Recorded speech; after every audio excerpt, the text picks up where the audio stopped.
So now, are you able to see my notes or just my PowerPoint? It's your PowerPoint. This is my PowerPoint. Awesome, great. Okay, so I will get started in the interest of time. I know that you have quite a lot to cover today, and I'm really pleased to be here. My name is Marisol Jimenez. I'm the director of the Instructional Support Services program at Lehman, and we have two of the tutoring centers on campus, one of which is the Lehman Tutoring Center and hosts what would usually be a standalone writing center, and that's where we support undergraduate and graduate writers. And I recently finished my doctoral degree in higher and post-secondary education. So I've been through the experience of writing a really long research paper. And in a previous life, when I first started my career, I thought that I would be an English faculty member. And so I taught research writing at the college level. So I'm bringing those two experiences of having taught writing, being asked to write my own research paper, and then working with writers in many different programs on campus to this particular workshop. And I want to begin by asking you, I think Campus Life did a great thing by asking some of you to submit some of the questions that you have about your research, but I wonder if anybody could unmute and say, what are some of the things that you would like to, what are some of the questions that you have about writing a research paper in graduate school? What is it that's prompting you to come to this workshop? I'll start. Good morning. Hi. How are you? Good, and you? I'm good, thanks. I will start, I guess, from the perspective of someone who's been, out of college for like almost 30 years. So it's been a long time since I've been in the academic setting. Right.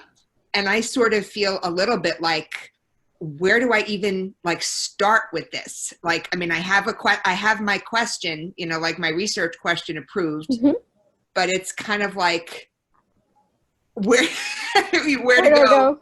Yeah. Kind of where to go from there. So I was hoping that since it said the title of this was setting up your paper, I was hoping it was going to be very nuts and boltsy, do this and then first you do this and then you do this and then you do this, and so it would make me feel like I had a little bit more of a map.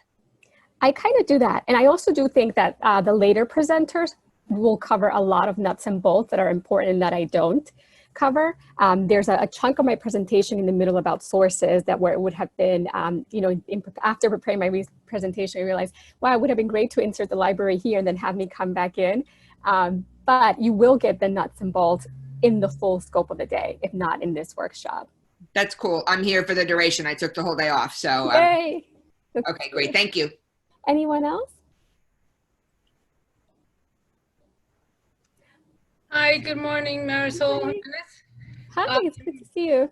Likewise. So mine is resources and getting better at strategizing.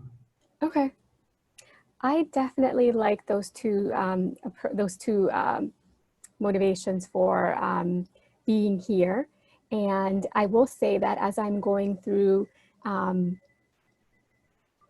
presentation, I will try to look at the chat, but if anybody notices that there's anything that I haven't answered or somebody poses a question that I don't get to, please remind me. I see that Yahoo said, what is the problem within the organization? It is my research paper to be a good writer in research.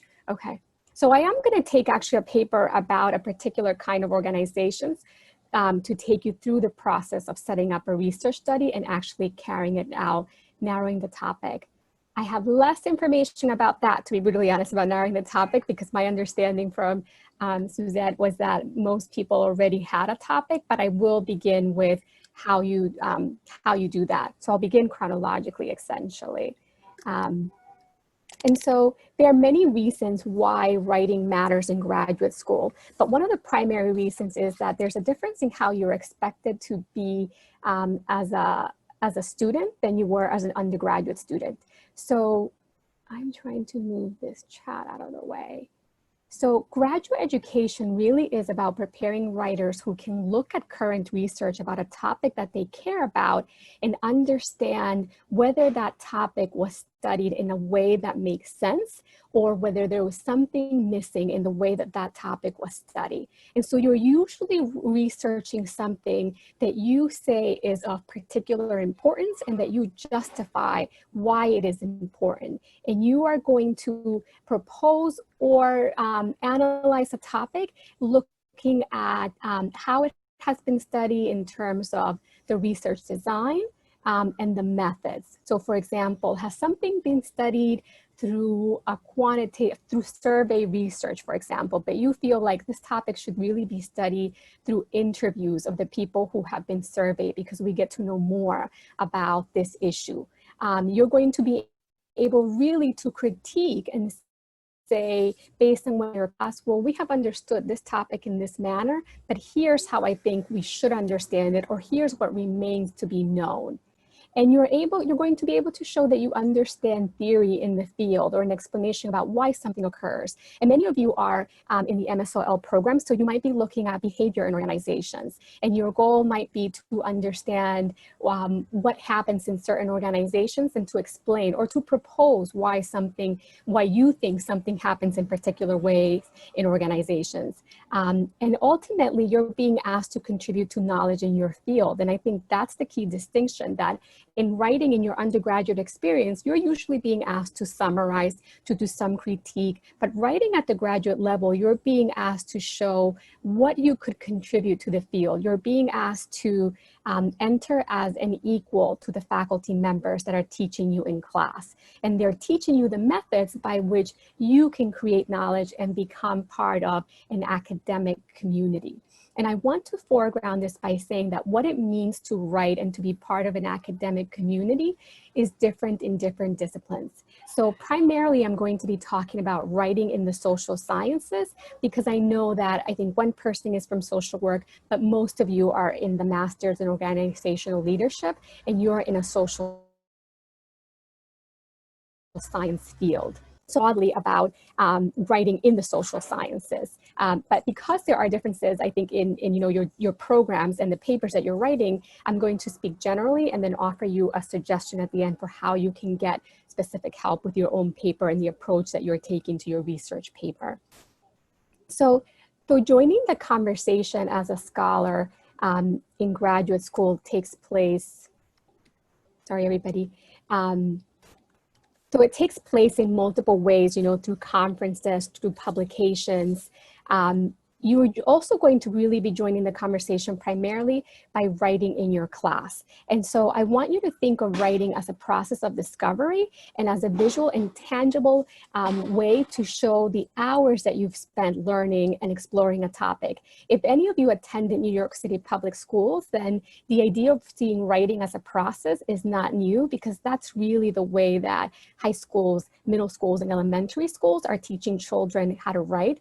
And in college, writing instruction, I think we're continuing to emphasize that you don't write in one shot. You cannot write a research paper as a graduate student in a night or 2 nights. It's really a process that takes time. And so your goal has to be to first understand the writing context, and to understand what is it that you're being asked to do, and then to begin to plan from that prompt that you are receiving. Most writing graduate school will begin with an invitation, I want to consider it, that comes across in your professor's writing instructions or their prompt. And I want to say that it's really key to get from your professor what it is that they're asking you to undertake in a research paper. Most people will give you written instructions, but if they don't, your ability to be successful in this process depends on you sitting down with them and really trying to understand what are your expectations of me for this assignment. Because it is not, as I said, an assignment that's done in one shot. So I think any writing situation of a research paper in graduate school begins with understanding the writing prompt and the context. And you begin to understand what you're being asked to do by looking at the instructions and identifying the verbs and the action words in the prompt. You want to know also the sections that you're being asked to include in your paper. And from there, you then begin to create an outline for yourself of what you will need to do to accomplish this prompt successfully. And as I said earlier, you also have to then begin to think about, well, how is it that I'm expected to write this? How do people write in this particular field?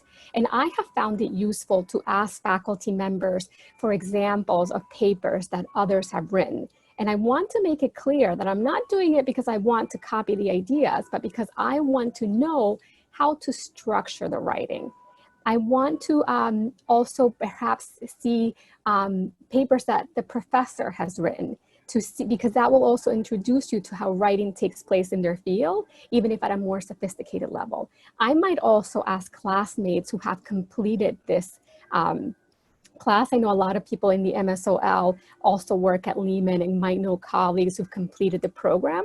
It's good to ask those people as well, well, how did you approach this writing assignment? What did you do? And then begin to get an idea of how writing looks. Writing in the social sciences is very formal, and it follows a very clear pattern that's been outlined in something called the American Psychological Association Manual. And basically, this manual outlines the structure of a research paper. So as you might have seen in the program for today, the last talk today is about how to cite sources using the guidelines set forth by the APA. And what I'm going to do today is talk about the structure of a research paper as loosely described by the American Psychological Association. And that's because I need to let you know that you are writing according to a particular convention. So it's going to look, what you write for in a social science course is going to look different than what you might have written for a literature course. Is there anybody that can tell me what are some of the things that they understand so far from your coursework about writing in the social sciences? You can either volunteer or write it in the chat.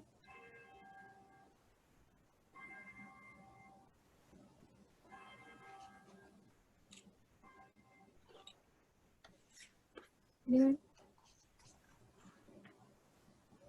Well, one thing that's different is that current research in the social sciences matters. You're usually being asked to explore a topic and to really pay attention to what other scholars have said about this topic, and to do so looking at current research, not to just give your opinion about a particular topic or to say, I want to study this and I'm going to do a survey to better understand what people think about this topic.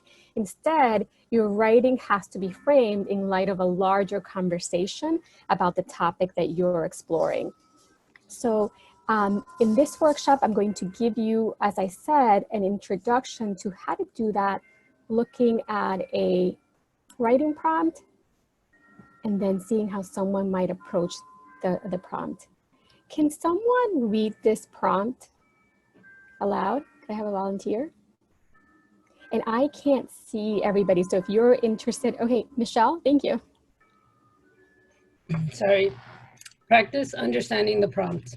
Your assignment is to craft a topic in the domain of this class and to conduct a literature-based investigation, review and analysis of that topic, drawing on relevant scholarship in this field. Your intent should be to decrease your own and your readers' understanding of the topic. Thus, explanation, analysis, synthesis, and re-explanation are part of and parcel of this assignment. The paper must end with at least one specific and well thought out suggestion for future research, preferably stated as a research question.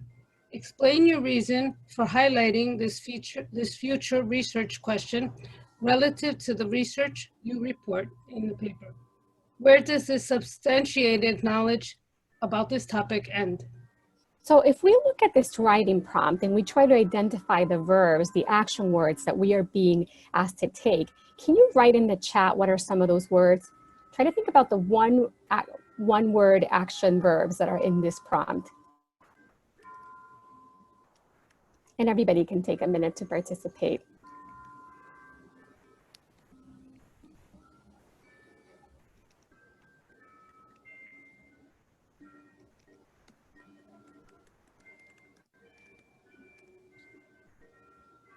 Yes, you want to analyze. You have to analyze a topic, you have to take it apart, you have to synthesize and put together what different people have said about that topic, you have to craft, you have to investigate, and you have to review the current literature. And yes, there is some explanation. So if you have a sense that these are the things that you need to do, then you understand that your paper cannot simply be a summary of current literature on a topic of your own interest. in your program right now, what are some of the action words that you have seen in your instructions for writing a research paper? And you can either put them in the chat or unmute yourself. And if you haven't seen them, that's okay, because then I want you to be cued into the fact that we need to start figuring then what is it? Just you have to describe and discuss. Anyone else?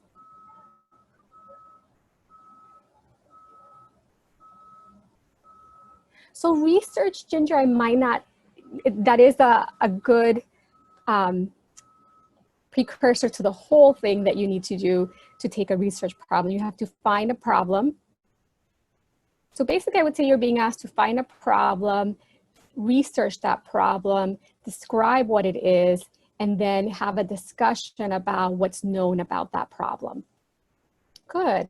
So here's an example that I want to use of how someone might have taken that prompt and then come up with an issue that they care about and develop research questions. So I might have said earlier, you can't go to Papers R Us, Research Papers R Us, and find a topic. So your topic, when you get the writing prompt, your topic has to come out of something in the field that interests you, and really it should be something that lets you apply what you've learned in the class.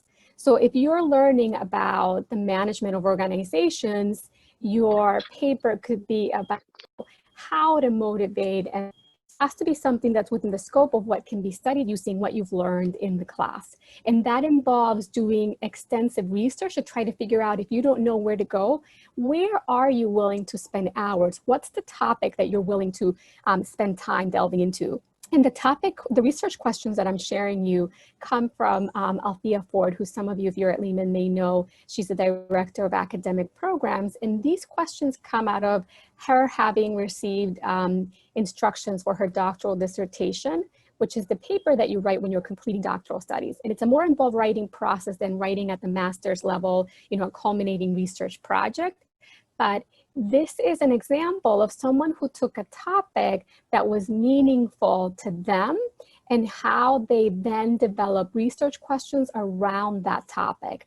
So her research questions are, Lehman, by the way, is what's called a Hispanic serving institution, which means that we serve at least 25% of a student population that's described as Latinx. And so when I'm reading her research questions, I'm using the terms that she used to describe population. But to what I just shared, she thought about what do I want to know in her work in a Hispanic serving institution, and thinking about how could I learn more about topic benefit what I do every day, or that will help the organization I work with or the students that I work with. And so her questions are about what factors motivate philanthropies to give money to institutions, to colleges that are Hispanic serving.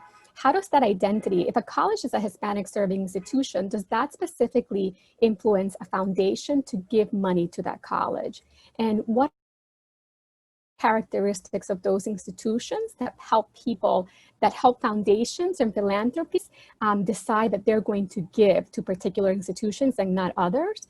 And if an institution has, if an HSI has an office devoted to raising money from outside sources, she wanted to know, what's the role of institutional advancement in getting money from philanthropies? Does it make a difference to have that kind of a staff? Why do you think that this topic might matter?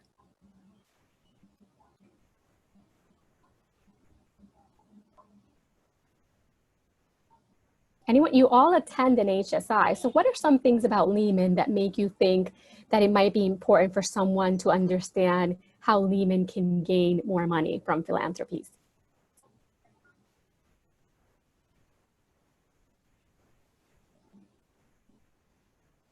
You can put your answers in the chat if you're too shy to talk. Let's say that you're an organizational leader. Why is it that you might want to know more about how to get funding for your organization?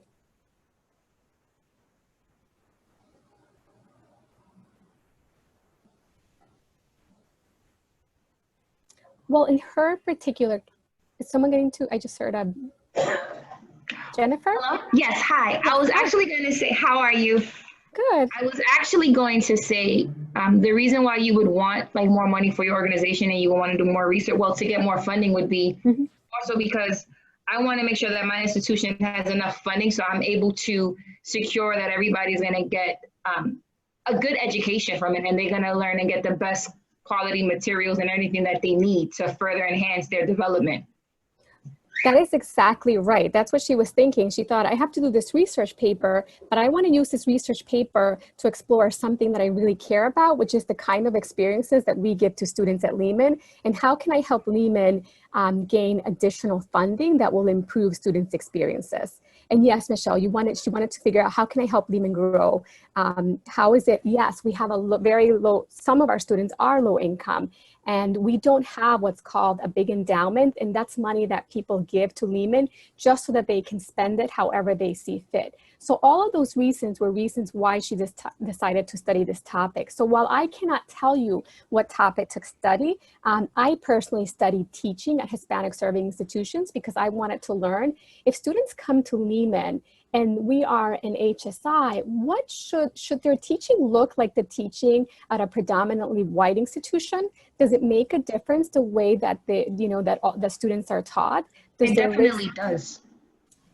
And I wanted to see, but what does the literature say about that? Is anybody studying that? So as I said, while I cannot tell you your topic should be something that I think could be relevant and useful to you, that you would be interested in, that in some way would improve your life, the work that you do, the work of others, something that you won't mind spending multiple weekends researching or studying. That's the best advice that I can give you about how to go from a prompt to research questions. Okay. And you should be using your class, the ideas that are introduced in your class to in some way study organizations, or if you're the student, from social work, to study how to better help clients that you will be working with.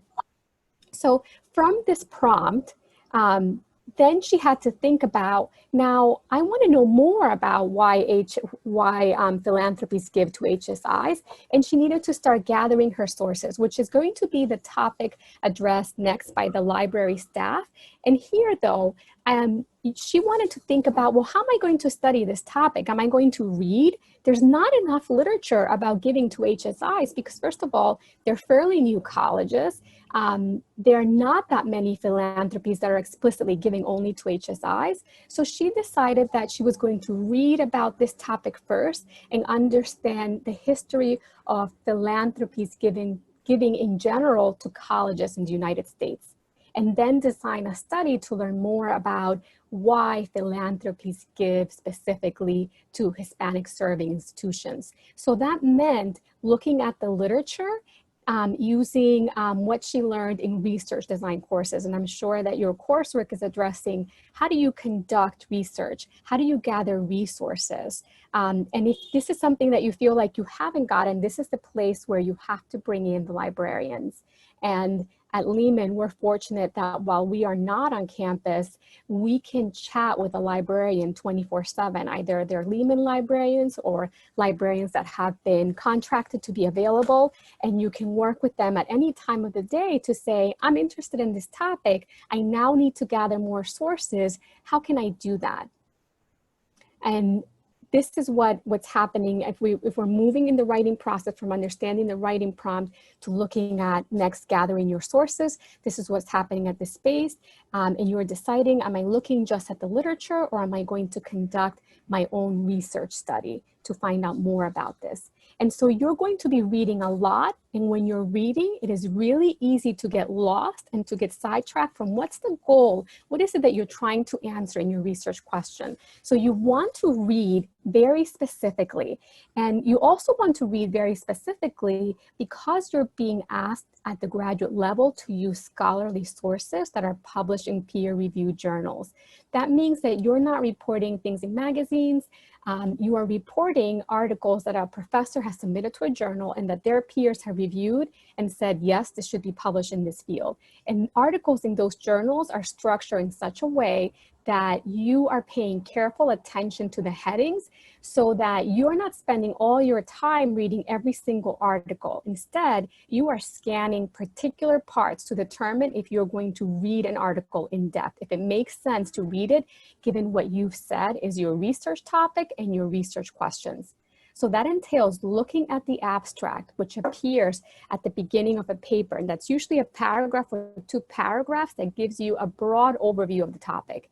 And that's going to help you decide, is this article in the range of what I want to investigate? If it's not, you know, even if it came up in a search engine when you're looking for sources, if it's not, then you're not going to spend time reading it. But if it looks like it could be relevant to what you want to learn more about, then you're looking at the abstract and you're looking at the introduction. And if from the abstract and the introduction, it looks like it's going to be a relevant article for you, then you go on to further read the research questions,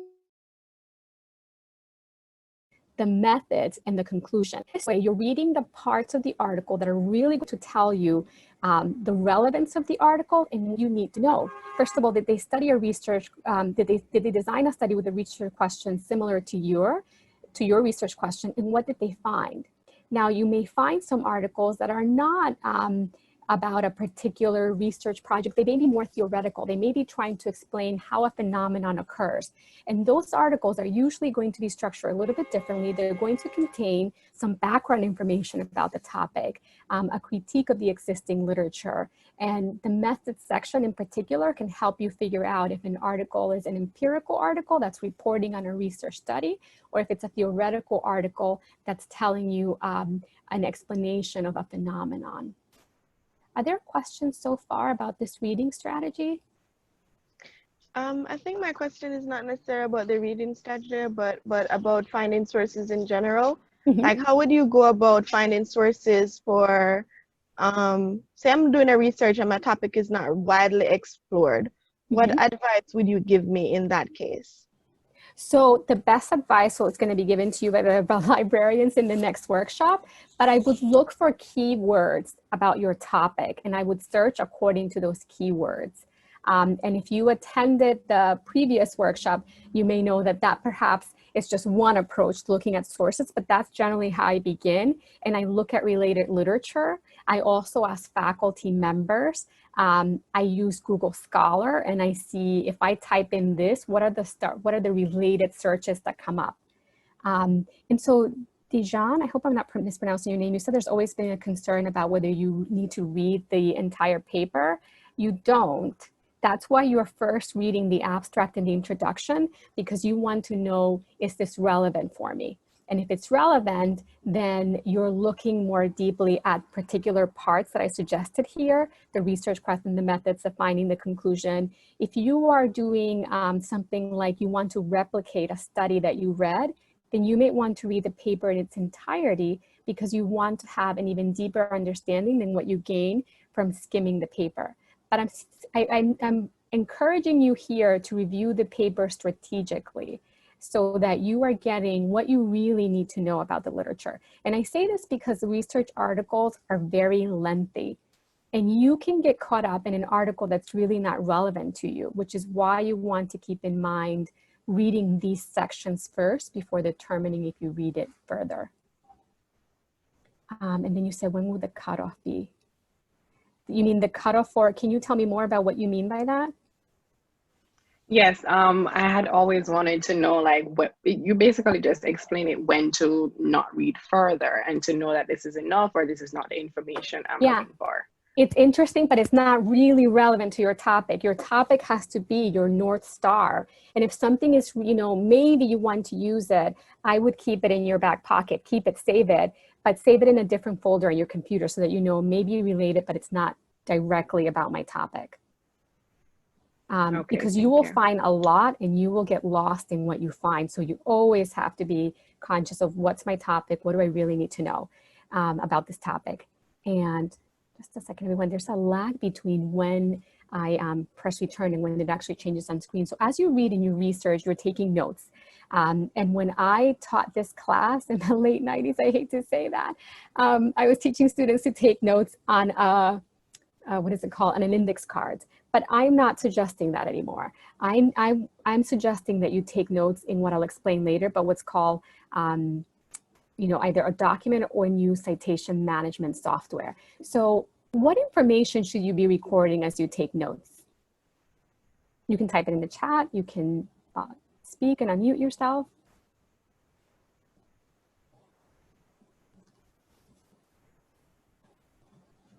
Even if you're writing for the social sciences, you should be, you could be taking statistics that support, the statistics either support the point that you're trying to make, but you're getting even more basic information. You are getting, for example, the author, important facts related to your topic, right? And because you want other people to be able to find these sources, that's really important in writing in the social sciences, that people want to know, where did you get this original source from? How can I access it if I have questions? Yes, you want to get the title, the name of the publication.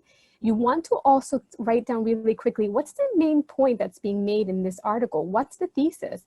Because that's going to help you figure out in what part of your paper you're going to use that source that you are finding. Yes, definitely the year. And I might not have put that here, but you are getting all those things. And in the APA workshop, you'll learn more about how you use these things. But you're getting the title, the thesis, any important ideas, and you're also saying how relevant. Someone have a question? Okay. You're making a quick note to yourself, how relevant is the topic, is this paper? Because you want to know whether this should be a paper that you come back to primarily, or the paper that you kind of keep and maybe you'll use it.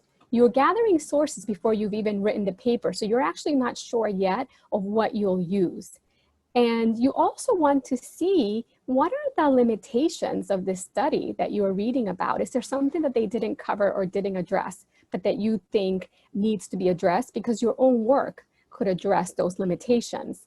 And this is not something that you take notes on, but this is last point, is something that you do. I want to encourage you to use citation management software. And this is because you are not, when we were in 205 of the old gym, people would come in with binders of sources, and it's too much to carry these things around. So you can use citation management software to upload articles that you find on the library's webpage, and to keep them all in this citation management software. And a lot of institutions offer a discount on buying some of the most popular citation management software. But there are also some free ones that I've highlighted here called Zotero and Mendeley. And the reason you want to do this is because not only can you upload the sources to one place, you can attach all of the sources that you're using, but there's a feature, for example, I think in EndNote called Cite While You Write, which means that if you press the right buttons and you indicate that you want to cite a particular piece that you've included in the citation management software, it'll do it for you. So instead of you remembering all of the rules of what you wanted to cite, it's going to insert into the paper the source as it should be formatted. And you want to use this because it is so much simpler when you are getting to the point where you're ready to write your paper, to look at this citation management software and to access all the articles and already have recorded the author, the main ideas, anything that you think you'll use in your paper. And I have a little screenshot of what it might look like. It can look a little confusing. This is a screenshot of one of these software, but essentially if you see on the left-hand side, there's a feature called Insert Citation. So as you're writing, it helps you seamlessly insert what you are citing. And if you look at the top underneath page layout, it says style.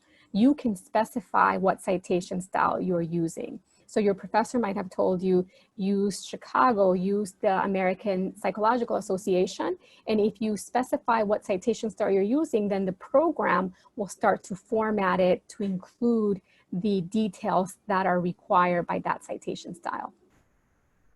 Has anybody used citation management software? You can put it in the chat. No? I highly recommend it because, as I said, there are very good free ones. And it makes your life a lot simpler. And then you won't get lost in carrying around 20 articles that you print, because you might find it easier to reprint, or searching in your computer, and you're only going to go back to sources that you've as you reviewed and found to be useful. Thank you, Sharita, Asmin, Michelle, everybody who's participating. Never even heard of it, Jonah. I'm so sorry. So I will share the PowerPoint, but I will put in the chat the two that are common and that are free. And Zotero is a web-based software. So for example, if you use it on one computer and you have two computers, it'll transfer across portals. So you don't have to worry about saving your work and putting it in different virtual spaces. How can we? So you can go, Desiree, to Zotero, the website. You can just say download or access Zotero or Mendeley. If you want to pay, and there's a reason why you might want to pay, there's something called EndNote or there are different citation management software. EndNote is not a free one. Some technology websites, I think it's called On the Hub, will give you, I put it in the chat, will give you a discount. You'll be the person lugging around the binder. That's what I used to do. And actually I still have binders of readings, but this is much easier. I know we can't go to the library now, but people would go to the library with binders of information so they could begin to write. You just need one thing. What I was saying is that On the Hub gives discounts, and you can also look on the CUNY eMall. If you log into your cuny.edu account, CUNY sometimes has discount on student software, or they make some software available to students for free. I have not seen it recently. I know that at my institution, I was able to access EndNote at a discount, but you can definitely go to the CUNY eMall and see if there are any discounts on any other citation management software. And the CUNY eMall is available through your cuny.edu account. Free and discounts, yes. Free may be better than the discount because these things can get really pricey. So as I mentioned, when you're working with the library staff today, they'll tell you a little bit more about how to find sources and how to maybe take them from the database, and then you can take things from the database and import them directly into citation management software so that you are not having to write down information that you might forget or lose. And let's go a little bit to my next slide. Sorry, everybody, there's a lag in this internet today. So I mentioned that if we were working through the writing process, we've talked about understanding your writing prompt in the context, gathering your sources. And as you're gathering your sources, at some point you're going to feel like you have enough to begin pre-writing. And in the pre-writing phase of the writing process, you're exploring the topic, the sources available to you, and you're continuing to refine your ideas to understand what kind of research study you might want to carry out. And as you're researching and taking notes, your goal is to find answers to the research questions or to gather evidence about how you're going to propose to conduct an original study that's going to let you explore the topic in a way that has not been done. And you're also looking for evidence to support your point of view and to help you formulate your thesis. So even though you began with research questions and you might have an idea about what you might want to say about your topic, your reading could change your ideas. And I want to say that I am presenting this process to you linearly for the purpose of instruction, but you might get to the draft or writing stage and realize, I'm not interested in this question, and this isn't what I should be asking. Somebody has already answered this, and you might need to speak with your faculty member and tweak your research questions or take your research in a new direction, and that's okay, because writing is a process of discovery, and writing a research paper in graduate school is not a neat process because of the sheer amount of research that has already been done on most topics. Was someone going to say something? Okay. So as you are working on pre-writing, you want to think about your prompt again. And you want to return to it now that you've done some research and some reading to create a rough outline of what a draft of your paper might look like. And some people just read and then they begin to write. The reason you don't want to do that is because my first master's is in rhetoric, which is the art of persuasion, and in composition theory, the theory of how people write. And research on writers shows that people who make them an outline or who plan their writing are more likely to be successful in their writing task and to finish a paper. you are more likely to get lost and not know where to go and to feel desperation about in what direction to take your paper if you don't plan, if you don't have a draft. So you can write what I think is just a very brief draft of your paper. And this is what I might include if I were writing a draft of a paper. And what I include, I'm basing it on the requirements that the APA Association has set out for what should be included in a research paper. And that's, I'm going to plan that I'm going to have a title page, and I'm going to look at my APA manual to see what is it that should be on my title page. And I'm going to have an abstract.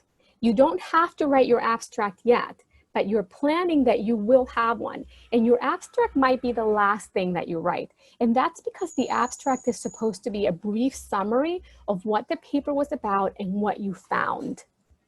So your abstract is going to be, as I said, something that appears at the beginning, but it might be something that you write after you've completed your entire paper. And then you're going to write an introduction to the topic and the thesis. And here, this is one key thing about writing in the social sciences. You have to make a case in your paper for why your topic matters. When you're writing in college or in high school, you're told to write and begin with an interesting quote or something that's going to grab the reader's attention. You can still do that, but you're not writing here to entertain. So that's a primary difference in writing for the social sciences. You're writing to establish why a topic is worthy of study. You're making a case for it in the introduction to indicate why someone should bother to read this. And from an introduction, you are going to usually establish what's been the conversation about this topic. And you're going to do that in a literature review, which tells us what is known about the topic and also where are there gaps, what don't we know. And from the literature review, you are moving to a method section. If you're doing a paper where you are describing either how you analyze literature, if you're not collecting data to write your research paper, you might have just been told, review the literature of this topic. And if that's the case, you're going to say, what search terms did I use? What years did I focus on? You know, was it, you know, a particular country that I looked at the research on this topic? And if you conducted a study, let's say that you did a survey because you wanted to know more about organizational leaders' perspective, how to motivate employees in a pandemic, you might say, how did I pick my population? How did I survey them? What did I include in my survey? Basically, you're describing what was the design of your study. And from that section, you are then moving on to what were my results, if applicable. If you just did a review of the literature because your professor said that that's what they expected, then you might not have results of an original study that you conducted. So this is why this is labeled as applicable.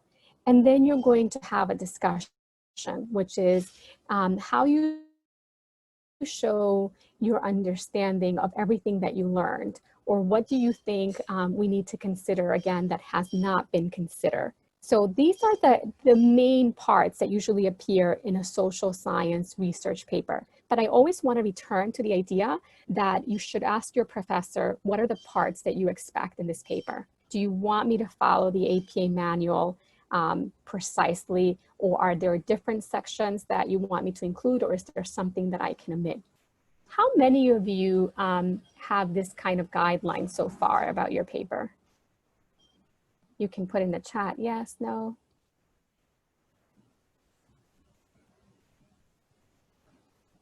Yes, oh good, Ginger, I'm glad that there are faculty members that have given you guidance about which you should be including. Good, this will make it easier somewhat. Cambray, we can definitely meet to talk about more of your specific paper. So for people who are saying no, they didn't get it, I think one thing to consider is perhaps working with a writing tutor to figure out what you do know about the assignment, what can help you set it in the right direction, and what you might need to ask your professor.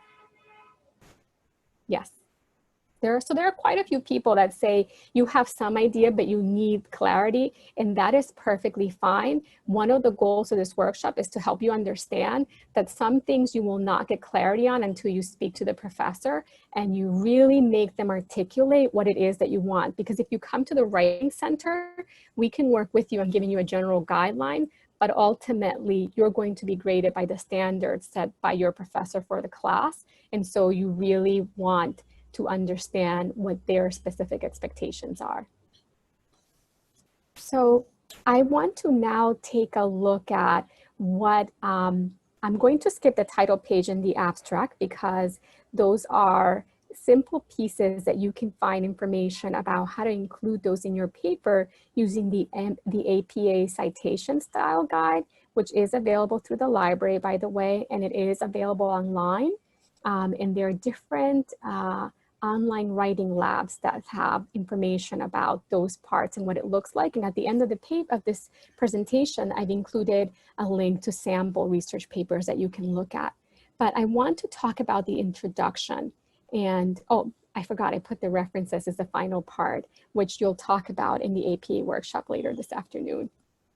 But this, to return to the question that I shared earlier, the research question that Dr. Ford posed, this is an example of her introduction. And I want you to read it and think about what are we learning about her topic? What is the case that she's making? Can someone volunteer to read it out loud?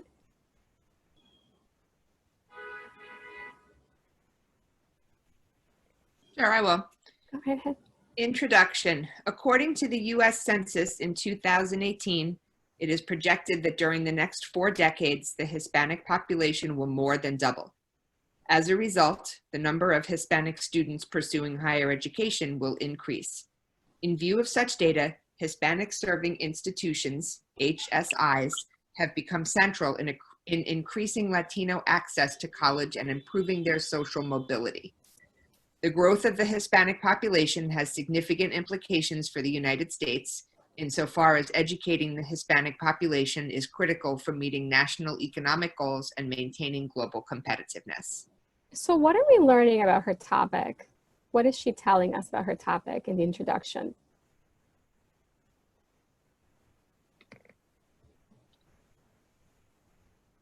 That the Hispanic population is rising, and yes. So there's expecting to be a correlation, a rise in the number of, since there's going to be more Hispanic people, there's anticipated to be more Hispanic people pursuing higher education. And why does their pursuit of higher education matter? I would think for social mobility, purposes, economic, mobility. Yeah. She's basically saying, yes, the number is growing, but if we have certain goals as a nation, certain economic goals in terms of how wealthy we want this country to be, the standard of living. And she's saying the country is not going to be able to meet those goals if we leave Latinx students behind. And I'm going to ask for one person to read the next paragraph. I'll read it. Thank you, Maria. Just one second. Sorry. It's still not changing this. I'm hitting next, but my screen is frozen, everybody. Okay, here we go. HSIs are defined by the federal government in the Higher Education Act of 1965 as accredited degree-granting institutions with 25% enrollment of Hispanic students. The U.S. Department 2016 Latin. These institutions have been a source of concern for educators, policymakers, and practitioners because they are both unknown and not understood. Yet, current data indicate that HSIs educate approximately 64% of Hispanic students in American higher education and graduate about 40% of all Hispanic students, a primer on Hispanic 2017. Despite these numbers, Latino students lag behind Blacks and whites in post-secondary enrollment, attainment, and overall earnings, Carnevale and Festuales. So what else are we learning here? And it can be Maria or anybody else who's listening in. I think these numbers show that even though the number of Hispanic students attending higher institutions of learning, they are not necessarily graduating as many. It says that they educate approximately 64%, but graduate about 40%. So in other words, there's something missing about keeping the Hispanic students either on track or engaged. And so schools may ask for more money to support that, to ensure that the institutions are able to cater to that population. Right, and she's not saying necessarily that the institutions themselves are at fault, but she's making the case for, again, why this topic matters. So in contrast to a paper in college where you may have been told to have an introduction in the beginning, in graduate school, you are building an argument. And so your introduction, why your paper matters, may be something that you develop over the course of multiple pages. It should appear, I would say, within the first 2 pages, but it might not be something that appears in your first page. Can someone read the next paragraph? And I promise this is the last one for a little bit. Is there anybody else? I'll read it. Thank you. The statement of the problem, right? Just want to make sure the right Yes. slide is showing. Yes. Okay. Statement of the problem, or why the topic matters, and thesis. The current higher education landscape of rising costs, evolving technologies, and global competitiveness makes additional funding vital to HSISs. Understanding foundations' motivations for giving is equally important. According to the purpose of this study, including the following: to unpack the reasons why contemporary private foundations give to HSIs, to understand how the HSI identity and the HSI Institutional Advancement Office influence giving, and to identify the characteristics of HSIs that influence giving. So here again, she's telling us this is a problem. We don't know enough about HSIs, and we need to understand why foundations make decisions about giving. As a writer, she is setting up explicitly what's going to be the purpose. And it's very common in a social science research paper to see that line that I've highlighted in red: the purpose of the study is to. And that's usually outlined very explicitly, which is very different from how a paper written in MLA, the Modern Language Association, or in the humanities is written. You have to be clear about what it is that you're doing, because the reader expects to see a focus on this topic throughout the paper and to understand why you did what you did to meet your purpose. Any questions so far? No? Okay. So we are now going to look at, sorry everybody, again. And I apologize that this is happening. I don't know if it's my internet connection. It's losing the, okay. So basically, she gathered her sources, began to create a draft of what would be included in the paper. And did someone, that's my audio.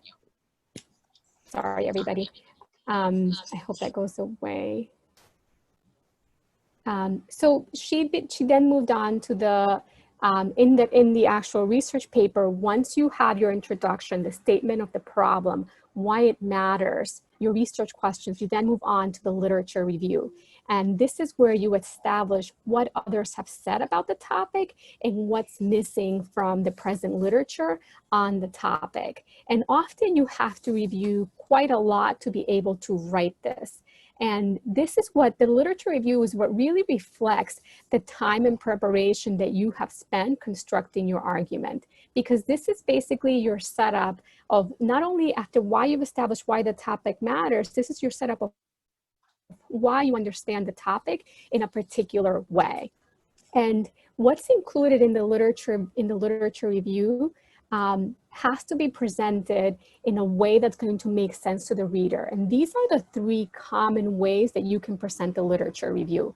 You can do it chronologically, which tracks in date order how someone has understood a topic. You can do it thematically, which is probably the most common and recommended. And what this means is that you are explaining what are the themes that come up in the literature of your topic. What are the big ideas that connect? And it's really useful when you're trying to figure out what's the theme of your topic, to use graphic organizers to say, for example, what is one article saying? What's the other one saying? How it in visual form say, are they connected? Are they different? Are they contrasting arguments? Do they complement each other?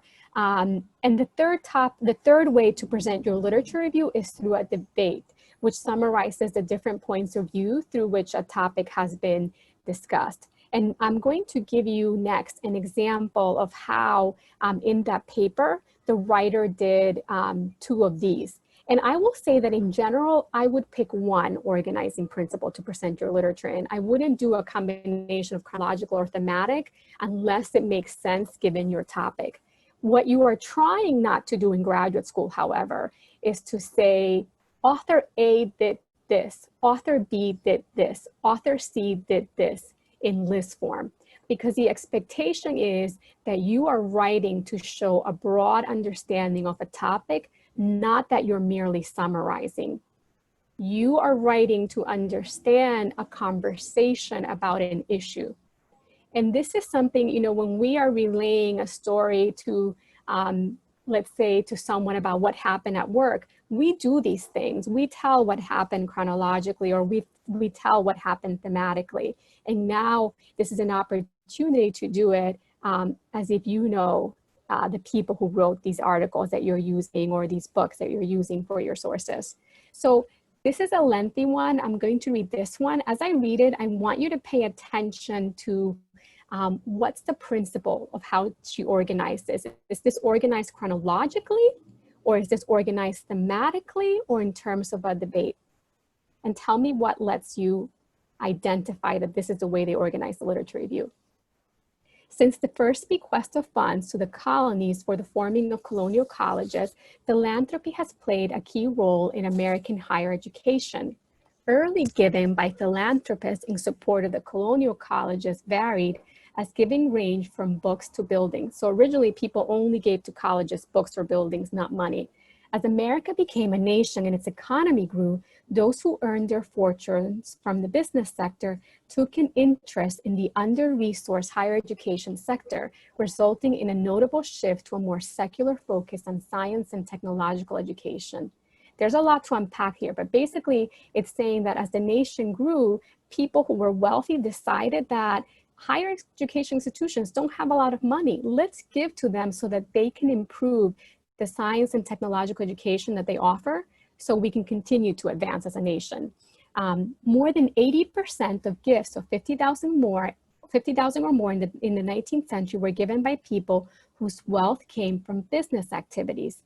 In the early 20th century, with monopoly capital, industrialization, and the emergence of an unprecedented concentration of wealth in private hands, a new framework for philanthropy evolved. Philanthropy became privatized through the creation of foundations. So suddenly people started to form these foundations to determine how they would give to institutions. Moreover, the last century has witnessed foundations becoming profoundly entwined with efforts to address significant issues in higher education, such as the education of women in the African American community. So what's the oh, somebody already wrote it, but there's a debate, thematic or chronological. Which one is it? Can you rate your choice? Everybody else who hasn't participated yet? So there are 2 for chronological, 3 for chronological. So what tells you that it is chronological? What tells you that? The years. Yes. Centuries. But not just the fact that there are years or centuries, but that it's developed in chronological order. Right. Yeah. It's not like random. Right.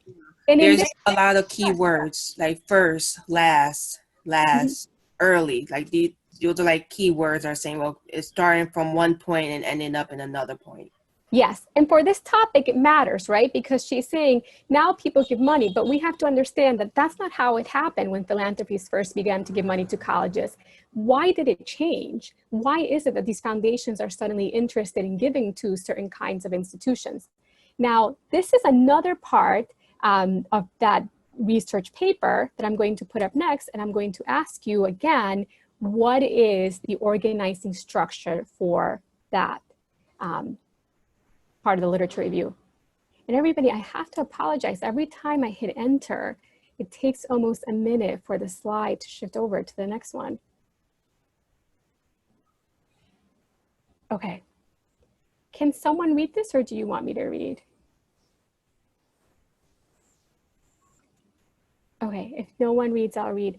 Scholars Steeling and Trollinger believe giving is more connected to the theory of intrinsic motivation, which results in behavior that satisfies the individual and leads to a more purposeful life. So people give because they intrinsically want to. Donors want to make a change in their lifetime and leave a lasting legacy. Renowned development psychologist and psychoanalyst Erik Erikson, in his lifespan theory of psychosocial development, so this is his theory about how people develop across their life, suggests that people experience a desire to contribute or nurture positive change that will last beyond their life. So they want something to keep living on beyond their own life. Their generativity is expressed through the giving of their time, talents, and resources. According to Erikson, those who fail to find ways to express their generativity often feel stagnant and unfulfilled. So is this chronological, thematic, debate?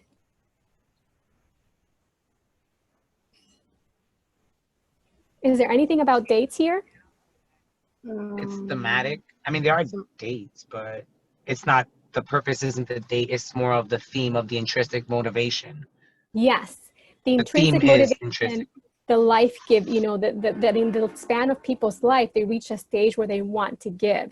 So there are at least two different themes that the literature shows about why people who make up philanthropies like to give money to colleges. So yes, everybody who said thematic, it is a literature review that's thematically organized. And as I said, this is probably the most common way that people present the literature review in their research papers in graduate school. And this is what you should be aiming to do as you are reading, trying to understand what are the themes that are emerging about your topic.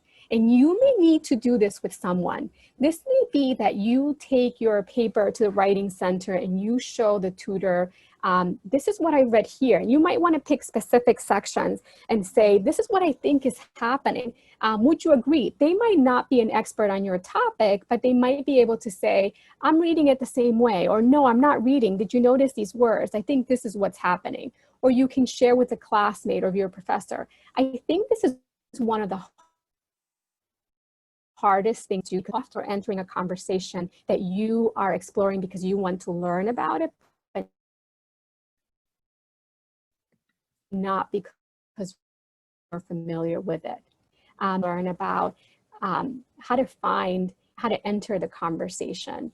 And from the literature review, and again, sorry about the lag, we are moving on to the next part of the research paper. If our slide will ever change, I apologize, everybody. It's like it wants to stay at only one slide.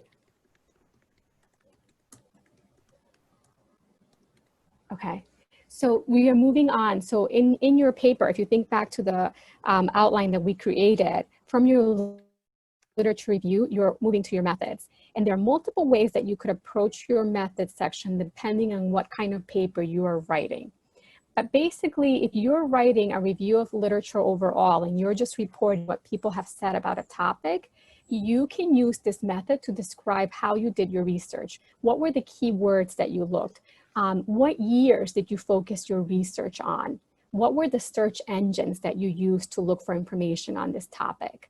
If you are reporting on a paper in which you conducted original research, in which, like, let's say Althea decided that ultimately she wanted to interview officers at foundations who made decisions about giving. So she did interview research. So her method section would describe who were the 12 foundations, who were the characteristics of those people, what was the size of the sample, and it would describe the design of the study. And in your research classes, you're probably talking about qualitative and quantitative research. You know, quantitative uses numerical data to make sense of something. Qualitative examples could be interview research or observational studies.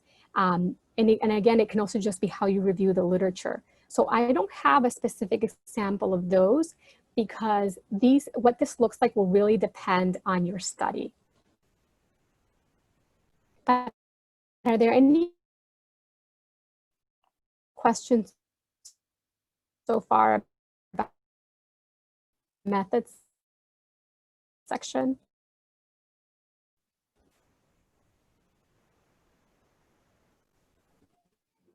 This is one of the easiest things, write your method, not difficult, and you're still making progress in your writing. So from the methods section, we are moving to your findings.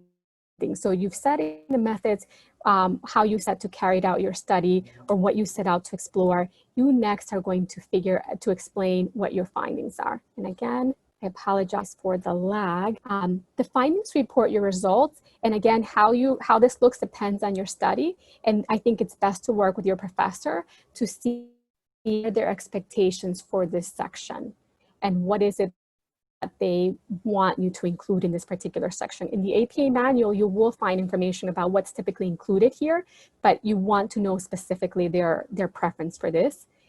So ultimately, if we look at Althea's paper at its conclusion, she said, across the 12 interviews, 4 sub-themes emerged. So you are trying at the end, again, to think about your findings and how to present them in a way that makes sense. The first sub-theme is that the HSI identity does not determine foundation. I'm going to summarize what she's saying. Although foundations are committed, she found, to give into first generation and minority students, they don't go looking for a particular type of institution. And they were more interested in supporting student income. And they were looking at, when they were looking to support certain institutions, they were looking at the income of the students served and the social class rather than anything related to students' race or ethnicity. Foundation officers are disclosed that they are committed to social justice. So the idea of social justice motivated their given.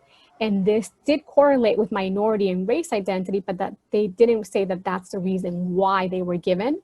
The second theme is that institutional advancement, if a college has an office devoted to institutional advancement, it doesn't really impact giving. That's not what the foundations look for. Instead, foundations make decisions about whether to give to institutions by the reputation, the accomplishments, the president, the institutional leaders, and that's what really drives their decision making. And a third theme is that networking, meaning there are partner institutions that they look at to determine who are you funding and why are you funding these projects, and that determines their given. I didn't include the fourth sub-theme, but I wanted to just give you overall a sense then of how you might begin to introduce your findings. From this introduction, then you would expand on each of these sub-themes, sub-themes of the findings, detail what you discovered. And finally, everyone, I think this presentation wants me to stay with you. You are at the, if you've done this, and I was suggesting that if you go through the writing process, you create a draft where you do all of this, at some point you should be revising what you read. And there's not one revision guideline. I created a quick one that I think highlights the thing that you primarily want to focus on is, does the organization of my paper make sense? And did I adequately address my topic? Did I use multiple perspectives? There's not a number on the, the sources that you should use, but you should definitely be using varied sources. And a paper in APA relies very little on your own opinion and mostly on the sources. And did you use appropriate ones? Did you use peer-reviewed journals, books? Did you integrate them meaningfully, which is what you will do, what you'll learn a little bit about in the APA workshop. And finally, does the length of the paper fall within the guidelines? That should, people worry about the length, but that's the last consideration that you should have. Your paper can be longer unless your professor tells you it cannot, because I won't read it. But that's not your primary consideration. Your primary consideration is, did I address my topic? Did I organize this in a way that makes sense? Did you follow, for example, the suggestions I gave for how to structure this paper? Or did you look at the APA manual for a guide about how you can structure your paper? And if you need to learn more about this, I have included, and we'll share this with you, sample APA paper. And I want to give you some general writing tips that you might have noticed. You generally do not write research paper. You generally write them in the third person point of view, not first using I or second person using you. You will see papers across the board that just maintain a really formal tone. And that's just a convention of APA. And each paragraph should have a topic sentence, supporting sentences. You know, this is the expectation of writing across the board, but it's particularly important in APA. And you want to follow the rules of grammar. You don't want to have sentence fragment, run-on sentences, shifts in verb tenses. And if you don't understand what some of these things are, or need to know more about these writing tips, about writing in the third person, then we can offer you a great resource at the Lehman Tutoring Center, which is the opportunity to work with a writing tutor on your particular research project to better understand these writing tips and how to make sure that you are writing in a way that conforms to the expectations.